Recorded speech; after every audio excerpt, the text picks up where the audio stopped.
Sto avendo successo su Instagram. Come ho cambiato prospettiva. Alla fine di questo video saprai esattamente tutti gli step che ho dovuto fare per capire come avere successo su Instagram. Questa è la mia storia e ognuno ha la sua, ma volevo condividere con te ciò che la mia mindset coach ha insegnato a me, che è il motivo per il quale sto avendo così tanto successo. Ma prima lo shout out della settimana. Complimenti Thunder Music, grazie a un tuo commento sotto uno dei miei video, oggi presento te. Pensiamo veramente che svegliandoci un giorno saremo pronti. Veramente, era quello che pensavo anch'io. Pensavo, un giorno sarò pronta, non ho ancora quella certificazione, non ho ancora preso il corso con quel coach, non ho ancora fatto questo, non ho ancora fatto quell'altro. E quello che ho capito è che in realtà non ci sarà mai un momento, non ci sarà mai quella scintilla in cui ti alzi un mattino, ieri non eri pronto e oggi sei pronto. 100%, ready. Non esiste e quello che ho scoperto dal momento in cui mi sono buttata è che il successo non si raggiunge facendo un grande salto, ma 1000 piccoli passi. E questo Monica ce lo spiega benissimo. Monica è la mia mindset coach, è una delle persone che ammiro di più e che mi sta aiutando. Perché? Perché in questo percorso, dal diventare un'impiegata a essere padrone della tua attività, non è semplice cambiare il mindset ed è la cosa fondamentale. Quindi è importante capire che se si vuole aprire un proprio business o se si vuole iniziare a lavorare per se stessi, iniziare a provarci davvero, è un mindset shift, è un qualcosa nella nostra testa che deve cambiare ed è proprio il modo in cui approcciamo questo tipo di esperienza. Quindi la prima cosa che ti posso dire è: non è un grande salto, sono 1000 piccoli passi che devi iniziare oggi. Wanted to be a CEO, but felt like an imposter, right? Like felt like I don't know how to be a CEO. I never had a business. How do I go out there now and be ready? Like I'm just ready. Because what you said is right. There were this million of little steps that you took, and I mean, when we heard each other every week, or when we hear each other every week, there's so much happening, and you're telling me about all these little steps that you have taken. And this is actually the way, because we think that we are going to have this big revelation and we're going to feel ready. All of a sudden, we're going to wake up and feel powerful and inspired, and every obstacle, every challenge will be somehow vanished, poof, in the air. But this is not what entrepreneurship is about. Actually, once you become a CEO, and I mean, you know this, there will be even more and more challenges because you are growing, and as you are growing, you are going to enter new fields, new things that you have never done before. So there won't come a time where you will not have something that you are going to do for the first time. Right. But you will learn how to know what is important to you. So you know how to decide what to focus on. And you will know how to shift into this new field. Right. Because it's actually about leaning in. We try to force ourselves to take this, like and I had this idea when I was younger as well. So when I was 21, I was like always, I'm going to do this big thing now. I'm going to wake up in the morning and then I'm going to take this huge step and then everything is going to change. After that, I'm going to be ready and I'm going to feel powerful, but it never happened. Yeah. It just never happened.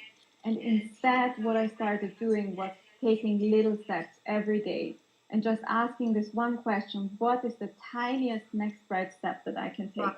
And then do it right away. E questo è esattamente quello che ho imparato. Non sono mai stata un coach e se continuavo a non provare a esserlo non lo sarei mai stata. Invece adesso è da 2 mesi che insegno a più di 14 persone quello che so e mi sono resa conto che so tantissimo in confronto a queste persone, anche se io personalmente pensavo di non sapere ancora niente. In realtà ho lavorato 3 anni per un'azienda in Canada, ho lavorato per aziende in Italia e adesso sto lavorando per me stessa e tutto quello che sto mettendo in atto, che ho imparato in 3 anni, funziona non solo per me, ma per i miei clienti. E quindi più faccio, più lavoro con il cliente, più mi rendo conto di cosa il cliente sa e non sa e di cosa ha bisogno e cosa io so e dove sono 3 scalini più in alto di lui. Quindi se tu sei già specializzato, ma questo non vuol dire essere un dottore, un neurochirurgo, se tu sai già qualcosa in più, se sei 3 scalini più su di qualcuno che non è specializzato o non ne si è mai interessato a questa parte della tua passione, un qualcosa che ti appassiona o un qualcosa che sai molto bene grazie al tuo lavoro, puoi iniziare a lavorare inizialmente gratuitamente con qualcuno, offrigli il tuo servizio gratuito per capire se effettivamente quello che tu sai è qualcosa che il tuo cliente ideale non sa e di cui ha disperatamente bisogno. Questo è quello che io ho capito. Se avessi voluto diventare coach attraverso certificazioni e altro, probabilmente fra 5 anni sarei ancora stata al punto di prima. Invece da 2 mesi ho effettivamente iniziato con clienti gratuiti a cercare di capire se quello che sapevo era abbastanza da insegnare e sapete cosa ho scoperto? So molto di più di quello che pensavo e tutto ciò che posso insegnare è veramente di valore per le persone che stanno studiando con me. Se non mi fossi buttata non l'avrei mai saputo. E ovviamente non sono partita dal lavorare con il cliente, ho fatto un piccolo passo al giorno. Quindi, come dice Monica, quello che devi iniziare a chiederti è: qual è il piccolissimo passo che posso fare per andare un po' avanti, e poi fallo subito. Un'altra cosa che ho capito relativa a questo è che devi essere ok con l'avere paura.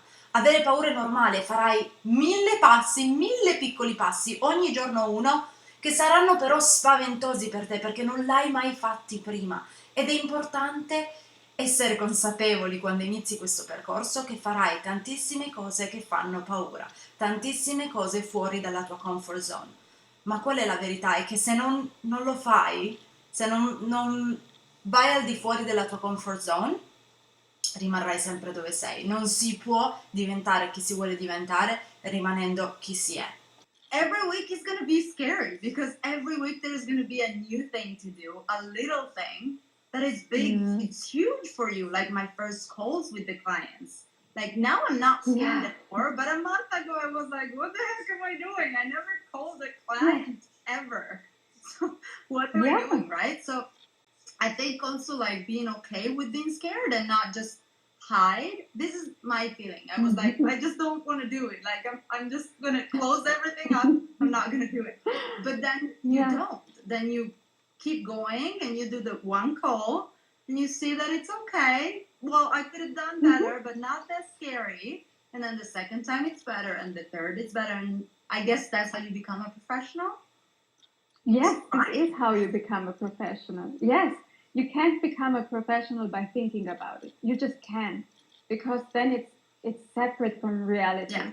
How do you want to think about how you're going to take a call if you don't know even who you're going to speak to? You will never be able to prepare the perfect call by not knowing who you are talking to. So a professional is somebody who is willing to enter reality, who is willing to cope with the practical world. This is what we are about. It's about taking action. It's about going forward and implementing. Right. And implementation is always messy at first. So if you don't know what you're doing, you're going to have to try it first. And it's completely okay to just acknowledge this. To just maybe even say in your first call, wow, this is my first call. I'm so excited about this. Un altro mindset shift che è importantissimo fare è smetterla di pensare che dovremmo sentirci in un certo modo. Tu pensi che quando inizierai il tuo percorso dovresti sentirti già di successo, anche se non hai mai iniziato e non puoi avere successo. Ricordati che tutti quelli che hanno avuto successo hanno iniziato da zero, nessuno ha iniziato avendo già successo. Quindi tutti si sono sentiti piccoli rispetto a qualcun altro che era più avanti di loro. Devi smetterla di compararti agli altri, pensare, vedi, lei è confident, guardare me o qualche altro guru nelle storie e dire, vedi, lei le fa perfette, io le faccio bene perché ho passato ore all'inizio a fare storie, adesso no, ci metto 10 minuti.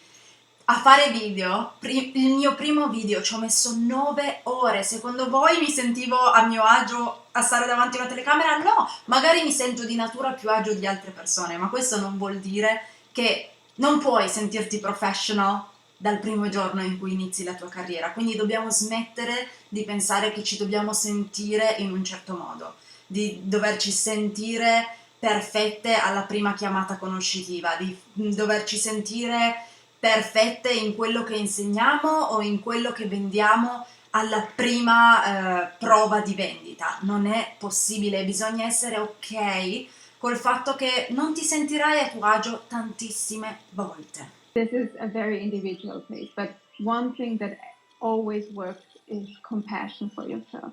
So what really puts a lot of pressure additionally to this insecurity is feeling like you should be a certain way. Right. So I should feel great about myself. No, who said this? If you read biographies or interviews by successful people, they never feel completely confident all the time. Right. They have had to struggle as well. So maybe just implementing, for example, this is a mantra that I use with my clients. To accept how you're feeling right now, just repeat to yourself, even though I am scared, or even though I feel insecure, I love and accept myself. Just like that. And just let it sink in. Even though I am scared, I can take action. Because as long as we are trying to push this one side of us away and force ourselves in this other side, we are going to self-sabotage. You just can't Right. stop it. You can't make yourself believe something that you're not believing. But what you can do is to integrate it. You can show compassion and still choose to do one little thing. Yes, Sissy said, you'll never be ready. This is true. You'll never be completely ready. You'll be ready when you're ready, and when you'll just be ready in retrospect. You'll know that you are ready when you see the results, you know, when you said you need to see the results. And this didn't mean that you didn't work already towards getting these results, but you just needed to see them, and still you wouldn't have seen them if you hadn't acted before. And it's so funny. So- When you say this, I remember my stats, right? And every Yes. week I was like, if I'm not enough because I have no proof. And the following week I had proofs. And then I Yes. was like, but no one had a client yet. And the following week, someone had a client working with me. So every time I was kind of like trying to self-sabotage, like having that thought, like this is not enough to prove that I'm good at what I'm doing. Something used to happen, which is great. Un'altra cosa fondamentale che ho capito è che tutto in un giorno non si può fare, e detto così sembra facile, ma in realtà la pazienza è una cosa a cui non siamo abituati. Ho pensato da subito che avrei dovuto avere successo subito, che tutti i miei prospetti con cui andavo in chiamata avrebbero dovuto dirmi di sì, se no non sarei stata abbastanza di successo, che tutto ciò che facevo doveva andare alla grande dalla prima settimana, e quello che ho imparato è che questo non è possibile. La pazienza è fondamentale, e ho imparato anche che ogni settimana ha un obiettivo specifico. Non puoi partire dalla prima settimana su Instagram sperando di avere clienti la prima settimana. Non puoi partire la prima settimana su Instagram pensando di diventare in una settimana un esperto di Instagram, ok? Ed è quello che dico ai miei allievi. Non puoi aspettarti di fare un corso di Instagram e essere pronto a popolare Instagram e avere 500 clienti al giorno. Uno, non saresti preparato abbastanza per farlo, e quindi sarebbe molto controproducente e sarebbe il tuo fallimento più grosso. E due, non è possibile in nessun ambito vedere risultati in una settimana o un mese. Instagram è un business, lo dico sempre, e come tale, se vuoi ottenere clienti devi dare valore, ma soprattutto i conti di un business si fanno alla fine dell'anno, 365 giorni.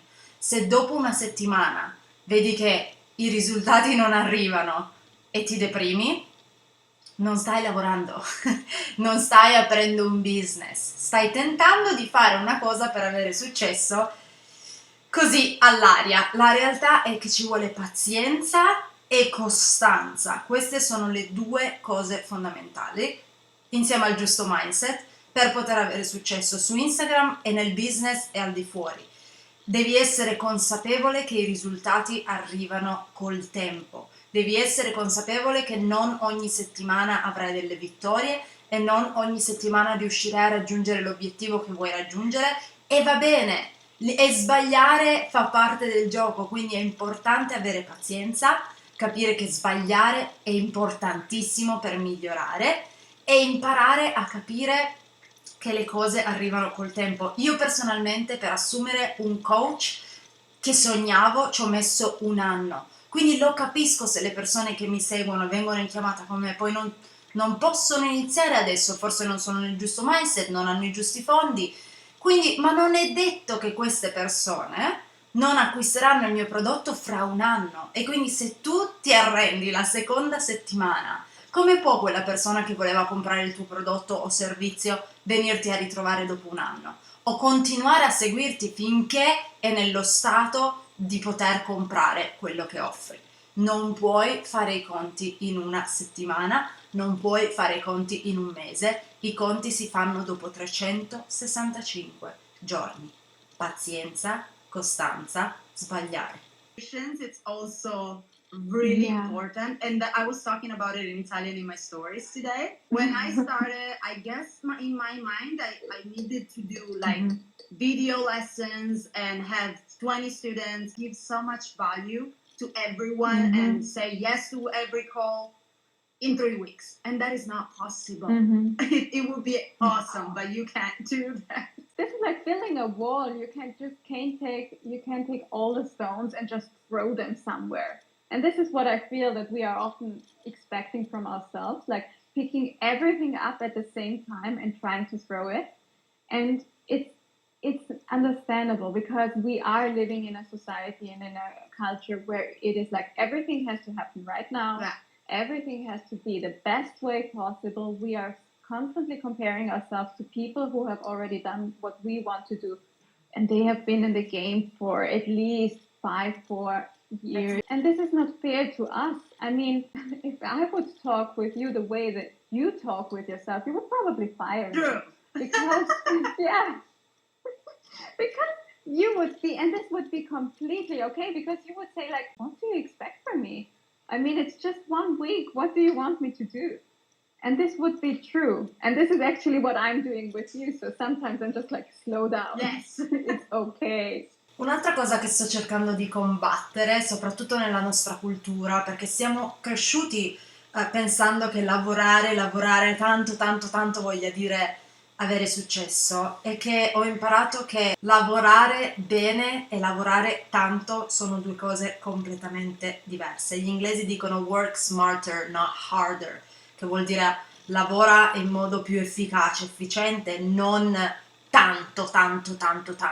E abbiamo questo mindset che il lavorare anche su Instagram, no? Stare ore e ore su Instagram ti farà avere più successo, battere l'algoritmo o whatever ti fa avere successo, mentre in realtà l'algoritmo di Instagram è l'ultima cosa di cui ti devi preoccupare, e stare 10 ore su Instagram è l'ultima cosa che ti farà creare un ottimo business. Per avere un buon business su Instagram e al di fuori devi avere una buona strategia, e sinceramente se ti dicessi quante ore impiego su Instagram al giorno non ci crederesti. Se impiego 1 ora su Instagram al giorno è tanto, perché sto lavorando sul mio business, e il mio business è in parte su Instagram, ma non è solo Instagram. Working hard is not always a good thing. No, not at all. In essence, it actually means if you have to work so hard, it can often mean that you are really not efficient. Yeah. But this is something that's still very popular to think that showing how hard I work means, I mean, I'm completely committed. But you can be committed in 100 ways. Exactly. You can be committed by being so creative and being so open to make new experiences also in the time that you rest. That you then come back to your business and that you then know how to do things differently and in a better way. Or that you know how to also, I mean, you are a role model for your audience. So if you don't take care of yourself, if you don't rest, you're just going to take the same thing and give it forward to all the other people. And this is going to pathologize a whole set of people again. Exactly. Which is what I think is a huge problem with our society. L'ultima e fondamentale cosa che ho imparato è che fallire non vuol dire essere un fallimento. E sono 2 cose molto distinte. E per questo vi lascio guardare il live, perché sia Monica che io abbiamo condiviso con voi una nostra storia personale molto importante, che vi fa capire quanto il fallimento nella vita accade a tutti, anche ai migliori, ma essere dei falliti non esiste. Esistono i fallimenti, esistono persone che se ne tirano fuori o che rimangono lì a piangersi addosso. Tu dove vuoi essere? The things that I like the most is that now whatever happens, every step of the way, I'm prepared mentally. And I think this is what matters for everything in your business as well. To be successful, I feel like there is no room for failure. You're doing mistakes, but you're never failing. Like, you can go ahead even if you do mistakes. It's not that one week or that one bad month that is going to determine your whole career, right? It's 365 steps. Oh, well, I'm going to share something with you, which I actually have never shared. Well, about failure, because I used to have this belief for myself, I am a failure at some point. I was just like stuck because something hadn't worked out and I had failed, and I was stuck at this, I'm a failure. And then I was always battling this. It's a limiting belief, but still and I had the resources, so I knew how to actually deal with it, but it's still hard when you have it yourself. So it's easier to see with others. Anyway, so I was constantly thinking about it. Well, no, but I didn't fail because, and I'm going to twist it around and I'm going to do it in a different way, that it isn't a failure after all, and so on. Until I just settled down for a moment, and then it just was one day where I had the realization, no, I failed. I really failed. And once I just wrote this down like this, it was okay, because I had to write on, I failed at this and that. And once I put this in this sentence, I failed at this and that, it was easy to say, yes, well, but I didn't fail at this and at this and at this. So I can move forward. Even if you feel as if you have failed, this doesn't mean that you have to stay stuck there.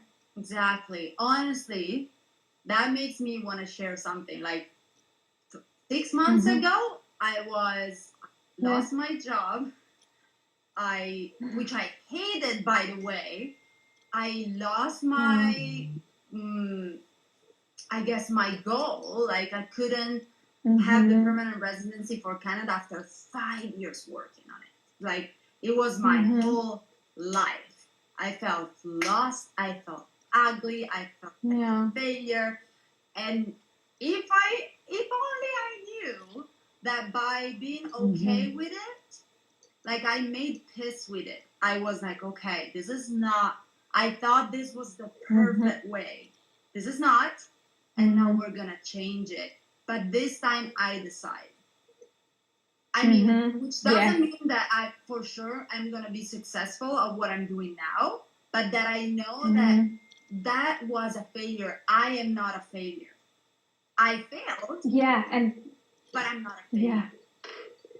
This is the huge separation. You failed at one thing, but this doesn't say anything about you. And actually, you can turn around. I'm so grateful I failed right now, because if I hadn't, I wouldn't be here right now. And this is so freaking amazing. I'm living my dream. And I remember how often we already said, like, you should write your former boss a letter, because you want to thank him for all the horrible experiences. Seriously. Sometimes it's okay to just be really, really sad, because sometimes it's necessary to feel this to be able to leave it behind. It's true. If you don't allow yourself to feel this, if you don't allow yourself to just accept that you feel as if you have failed right now, but then turn around, you're just going to carry it with you. So by all means, feel the feelings, but don't make them your identity. Yes. And allow yourself to fail. Allow yourself to not make it work. But this, you will have learned something afterwards. And then the next, And I feel like the experience you get anyway, for example, from my failure in Canada, I got so much out of that. And if it wasn't for that, I wouldn't be here. So, like, Steve Jobs, I love what he said. It was graduation, and he did a big speech that I love. and he said you can only connect the dots once you step backwards. You can't do it by looking forward. And for me, for example, this is so true, and I think it is for a lot of people. Like, it might not make sense right now, but it will. Not going to be lost forever. Yes. So it's a phase, and I didn't believe in this, but it is. There are phases of life. I can get out of this with a tip for someone that I learned is you get out of it. You do it, because no one else will do it for you. So if you have a dream, try. The worst that can happen is that you stay where you are. And actually, I don't think so. Even if you fail, again, you're gonna learn so much from it that it's all gonna be worth it anyways. That's how I feel about failure. Yeah, I would still say be sure to take care of yourself. Yes. While trying. Good. This is the huge counterpart. Like, try, but always take care of yourself. I'm like the little, this little bicycle stabilizer. Yeah. Yes, the wheels who are like, okay, but we'll make sure that you don't hurt yourself. Exactly. We make sure to give you all the resources, all the strength, all the competences that you need for every step, Amazing. And this is like building up. And that's amazing. And I feel like in every step of life, we would need that. But especially if we want to actually open our own business, which even saying it, it's so scary. And especially when you start on Instagram, it's so easy to start that you don't feel like it's a business. But if you take it seriously, it is, because you're going to start serving people and charging people, and that's a business. So yes, and I know that you are always saying this, like, people, this is a business, treat it like a business. From day one.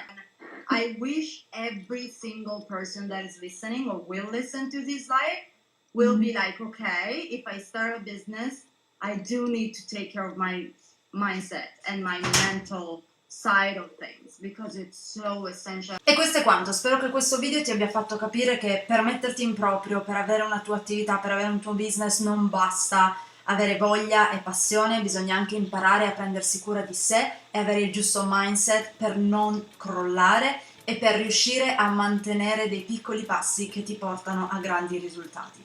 Se questo video ti è piaciuto, lasciami un like per supportarmi e iscriviti se vuoi imparare a crescere con Instagram in modo facile, organico, reale e prendendoti cura di te. Noi ci vediamo al prossimo video con tips su come crescere e spero veramente che questo video ti sia servito a capire che puoi iniziare da oggi se ti prendi cura di te. A presto, ciao!